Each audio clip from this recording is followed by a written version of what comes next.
term we use to describe this new approach is expeditionary. Expeditionary development is the new coin of the realm in learner-centered environments and programs in the future.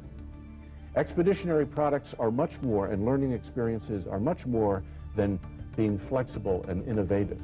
Rather, they are driven by vision, experimentation, and the need for continuous change. They emphasize the capacity to adjust and customize themselves to learner needs, and they include strong learner-agent relationships so that individual learners or groups can be served by learning agents to help them meet their learning needs. We will also, in the context of talking about these expeditionary products, introduce to you some of the ideas about the new generations of learningware and learning management systems that are making it possible for us to capitalize on the opportunities provided by expeditionary development.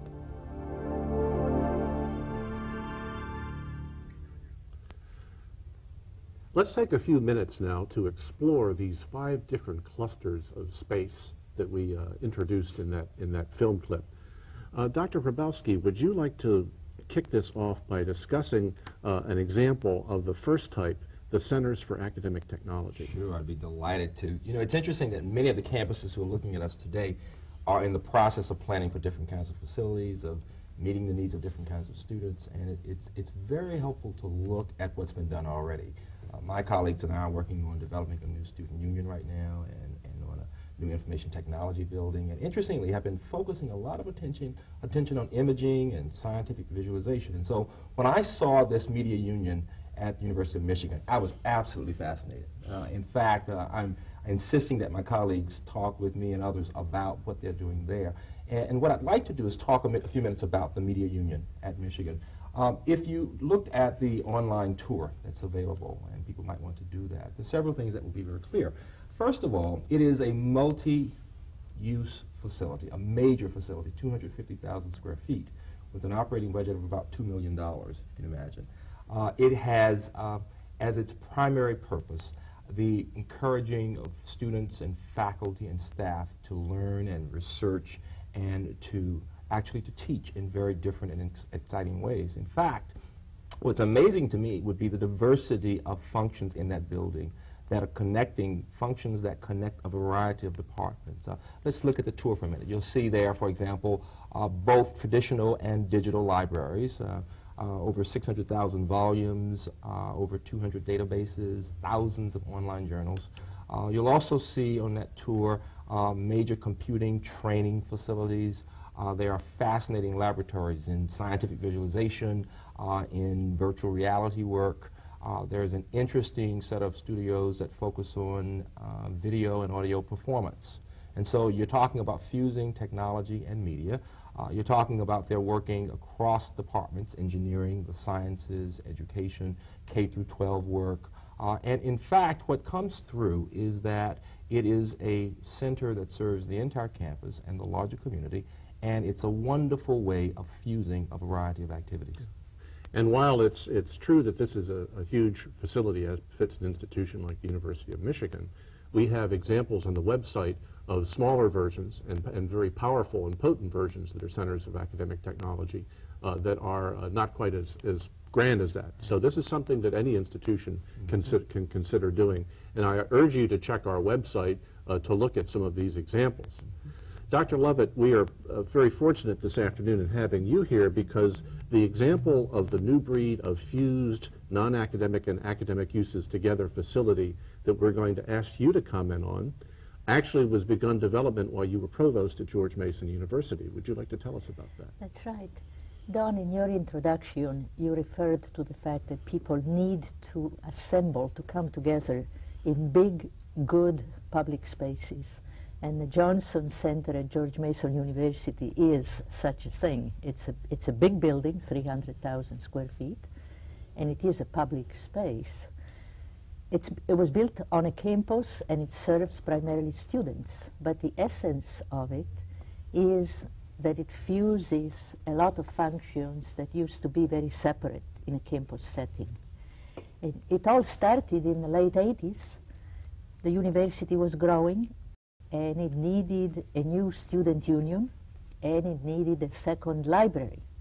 So in the beginning, what was put on the table to the president was some conventional thinking about what a new student union would look like. It had to be bigger and better than what we had before, what a new library would look like. But the initial thinking was within the traditional channels, using older models. And as we discussed it, and as the president, George Johnson, rejected one conventional idea after another, we finally came together to think differently, and putting the student at the center of the exercise rather than the staff and the traditions of our professions. That was the difference.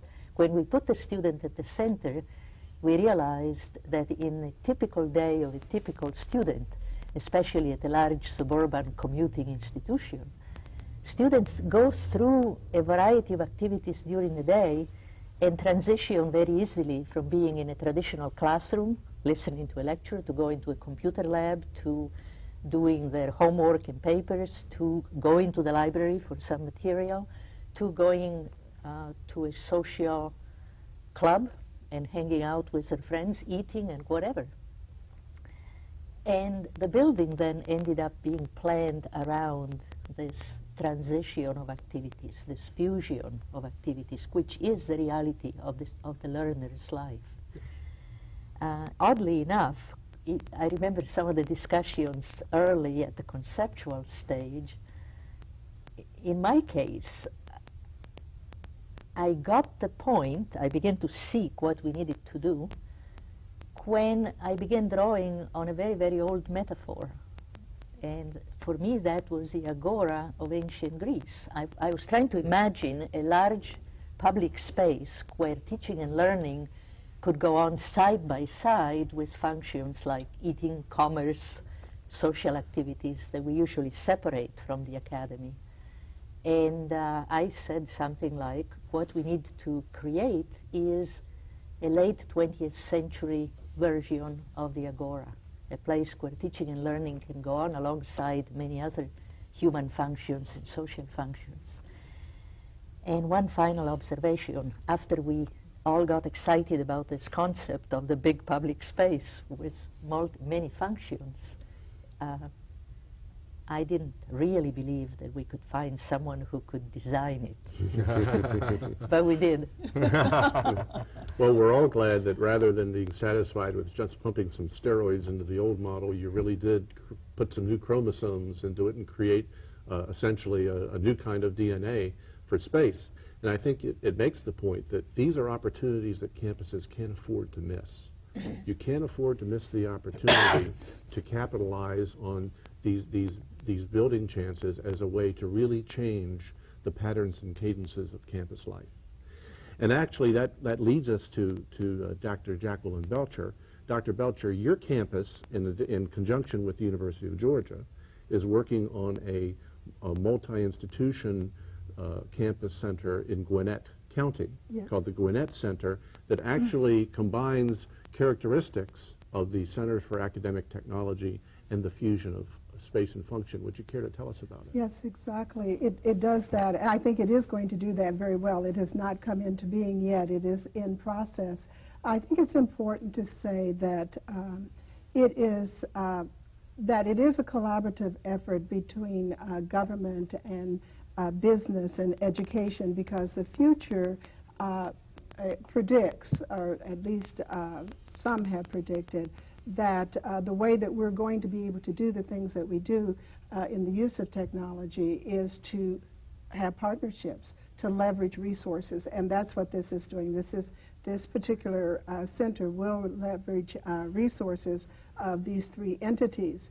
Also, the vision was to have something that would not only serve today's purpose, but really think outside of the box and look to the future and integrate services in ways that are extremely important. It would permit the University System of Georgia to use all 34 of its institutions. There would be an interactive access to all 34 institutions in the university system. There would be in this facility access to worldwide databases and experts The center will be built on 160 acres.